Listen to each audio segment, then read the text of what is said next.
Okay, guys, I'm not feeling like being on camera today because I just woke up and time is always of the essence, so I'm going to get right into it. Today, I wanted to talk about uh, are they aliens? Are they demons? Are they something else? Dead relatives? Spirit guides? So, my point is, they're all the same thing. They're archetypes. This intelligence, this phenomena uses whatever is imprinted in our collective unconscious, and depending on each individual, they will appear for whatever is most familiar to that person.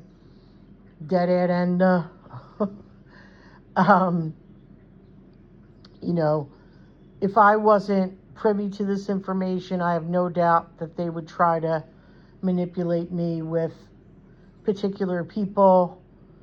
My boyfriend that died years ago, my dad, people that I held near and dear. Now we have this phenomena, which I believe I spoke about before, where these women will, and even men too, will have this person showing up looking like their boyfriend, their girlfriend, someone that they've already been intimate with, and taking on that shape, having sex with them. In the case of the women, they would turn up pregnant, go to the doctors, turn up pregnant, and then boom, the baby's gone. Disappearing fetus syndrome, and I believe that, in the work of Nathaniel Gillis, and what his theory is that this is both the entity taking the shape of the familiar and the baby itself. If you guys have ever seen the Mayfair Witches, you know what I'm talking about. I spoke about it before. There's a spirit demon attached to this family that was called upon, and it stayed with the family for like 300 years. And then there was a prophecy where, spoiler alert by the way, Rowan, the main character, both has sex with, using a proxy, and gives birth to, it becomes flesh, this entity. I think, in all films and movies, they're just showing us exactly what they do. Okay, they're showing you. All shows have disclosure in them, which is why, I'm really trying to get away from watching TV at all. But if I know that there's disclosure in something, I will watch it and pick it out, because they always tell us what they're doing. Now, I talk about this a lot. It can't be overstated. Lately, it's been alien abduction scenarios, people being abducted by aliens, and UFOs, and alien greys, because that is the new archetype that it's taking on. Okay, this is the new, everyone wants to know about aliens, everyone wants to know, UFOs, now, 10 years ago, people were scared to talk about this stuff. Now everyone talks about it, right? So that's because I don't believe these things are aliens. I believe they're interdimensionals. I believe this whole place, whatever you want to call it, the Matrix, is a construct.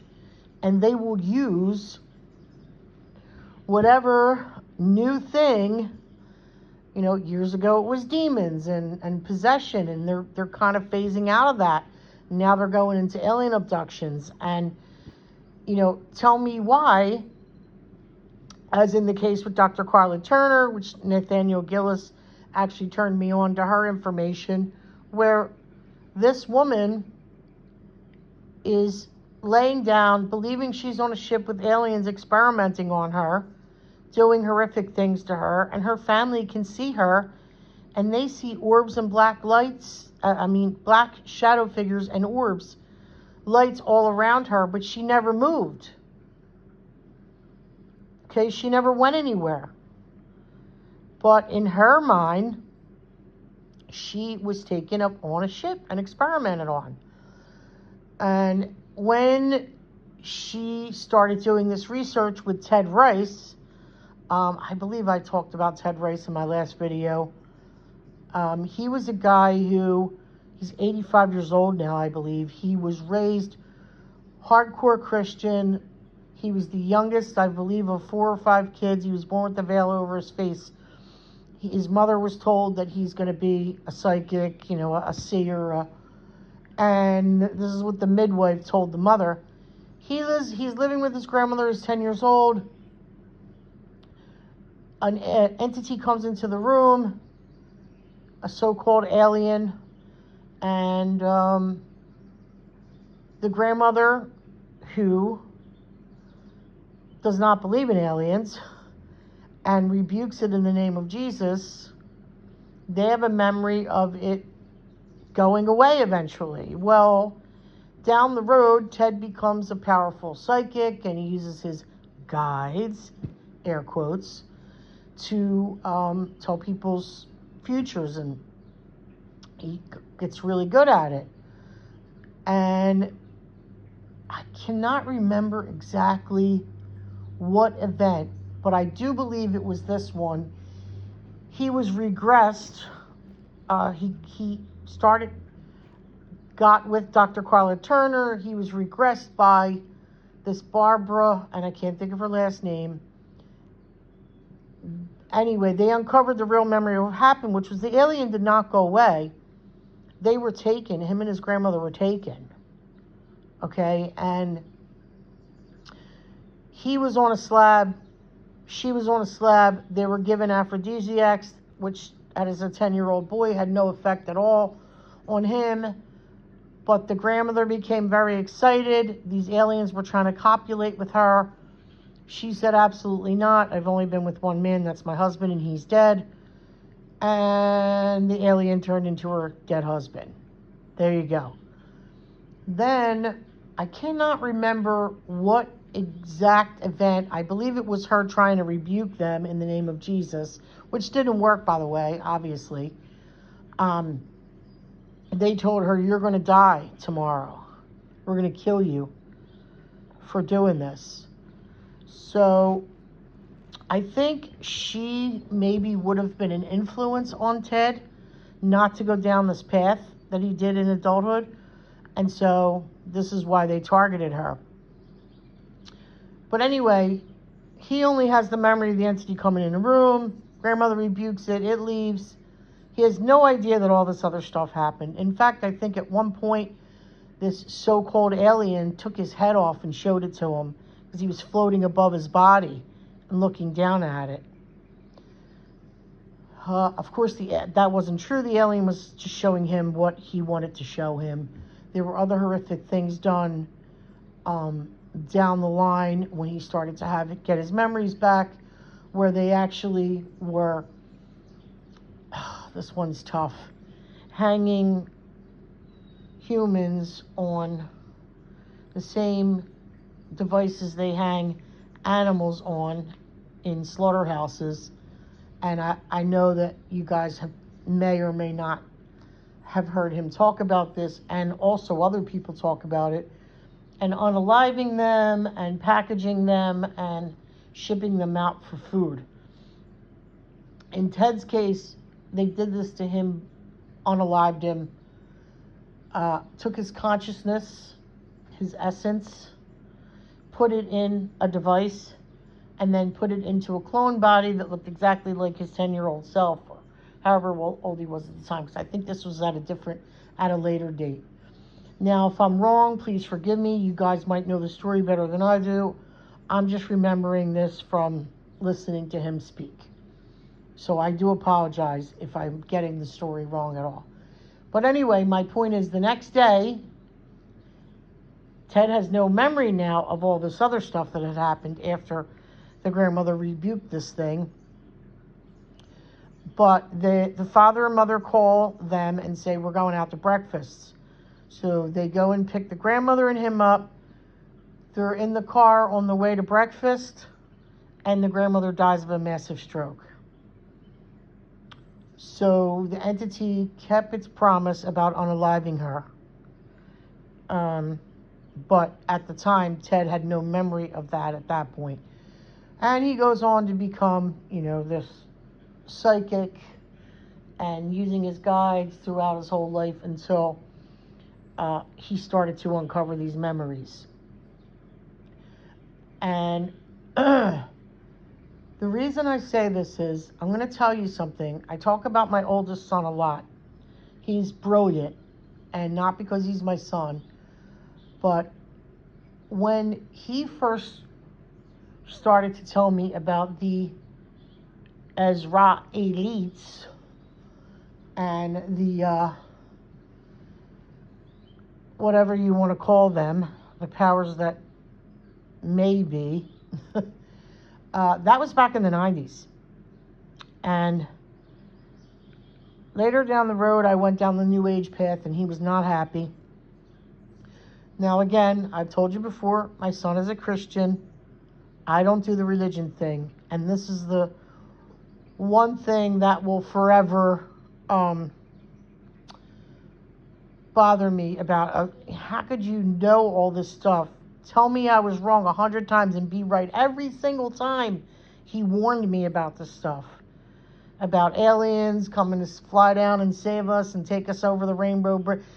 All this time, warned me about aliens. They're not aliens, they're interdimensionals. And every single time he was right about everything he told me. Now, the one area where I disagree is that I believe religion comes from these archons. They're the ones that need to be worshipped, the demiurge, all this. These are ignorant gods. We're in a prison system. Yada, I've talked about this, but this is not what this video is about. Lately, I'm not getting off of the Soul Trap information, but I just think all this needs to be said, and I keep uncovering more and more information about it. So, anyway, Dr. Carla Turner, as some of you may know, and Barbara, what the heck is her last name? Doesn't matter. She was killed in a car crash. Dr. Carla Turner was given by these entities aggressive cancer cells so that they can take her out. This is dangerous information. And I know this. And when you're a warrior, you don't stop. Okay? You fight anyway. Lately, I've been attacked in a way that they know is an area that I still have to heal. Okay? And I won't get into what it is. And also, I do know how to fight them. I know that they're doing this, but it doesn't change your living situation. But it does help. So now, when you have thoughts that you know are not your own, or if you can really, really pay attention to the thoughts that are coming in, and know when they're trying to distract you, and know when the thoughts aren't your own, you've gone more than half the battle. I keep telling my youngest son, who struggles with this and anxiety, and they're not your thoughts, son. You've been under attack since you came onto this earth. He's under attack like I've never seen, like nobody's business. And if you can recognize when these entities are putting thoughts into your head, know they're not yours, again, it's more than half the battle. But I don't want to go down the whole I have been listening to Mike Martin lately. I'm definitely interested in what he has to say as far as exiting this place. But I don't speak about my exit plan because I think that's personal to everyone. But if I can help in any way with that in the future, I will speak more about that. But understand that these entities are constantly coming at us. I think when we go to sleep, we're especially vulnerable to these things. They will take you in your sleep. They will grab you in the astral. I think lucid dreaming and astral travel go hand in hand. They will mess with you in these states, and they will do really horrific things to you on a regular basis, and then they will mind wipe you, and you wake up feeling like shit, and you don't know what happened. Some people remember. I think I spoke about this before. I was listening to Ian from We Are Awake, and a girl spoke about she woke up in the middle of an assault and was like, whoa. She just happened to become conscious, and that wasn't supposed to happen. So she does a certain ritual at night now. I've been doing this for a while now. It's over a year. And I believe it does help, although I did have a weird lucid dream not that long ago where there was this man I'd never seen before. Not to get into the specifics of it, but I woke up, and why do I think they have the ability to really mess with us? Because I think they created us. You think this body is a good thing? This is shit. The body itself is a prison. Your consciousness, your divine consciousness, you're more divine than they are, is imprisoned in this body. Okay? So put that in your pipe and smoke it, as I like to say. You are imprisoned in this body. It suffers. It's meant to deteriorate. You're meant to have aches, pains, so many things. But on a more spiritual side of things, you're more powerful than they are. Take your power back. Remember this. Stay conscious. Hold your essence dear. And they will use every form of manipulation and trickery that they possibly can to take you down. Rescind all contracts that you may have made with them. There may be generational curses on you, generational contracts that your ancestors made with these things. You can rescind those. You're more powerful than they are. So, getting back to my main point, this is all the same thing, guys. This is all the same thing. I see people who in one breath will talk about, the elites worshiping, Isis and Osiris and what this means and the symbolism and, all this stuff as a bad thing. And the next thing I see them literally, worshiping these things because they went to some ancient site. And they're opening up and allowing these beings to take them over, is what they're doing. And they think, oh, the good aliens, I'm with the Pleiadians today. Oh, I'm with the Arcturians today.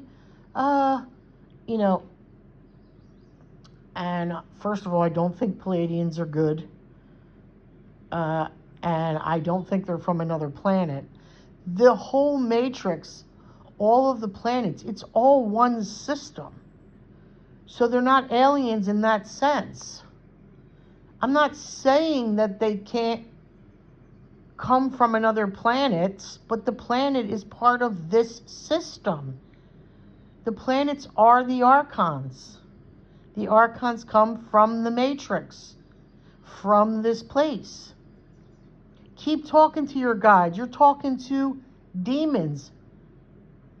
Listen, I don't have any other word for it, because I do agree with Nathaniel Gillis that we don't have language for it. I'm calling it a demon because I don't know what else to call it. But all of these things, the aliens, the demons, the spirit guides, it's all the same thing. It's all the same thing. And none of it is good for us. I try to speak in the most simple of terms. This isn't a good thing. I hate to do the good and bad thing, but, you know, and I have people say to me, my guides have never steered me wrong, until they do. Okay? Until one day they do. Yeah, Nathaniel Gillis talks about this. He was a remote viewer. This guy that was a remote viewer, and I know you guys know the story, I cannot think of the guy's name. And he would go into trance, he would give people readings, and then one day, he saw something that was horrific. And he realized these aren't good things. Got rushed to the hospital. And this is another phenomenon that occurs. They put sigils on you in the astral. Okay? Sigils. Then your astral body goes back into your body. You get rushed to the hospital and you can see the sigils underneath the skin rise to the surface. This is a ritual, guys. And, sorry, I have a pain in the butt cat.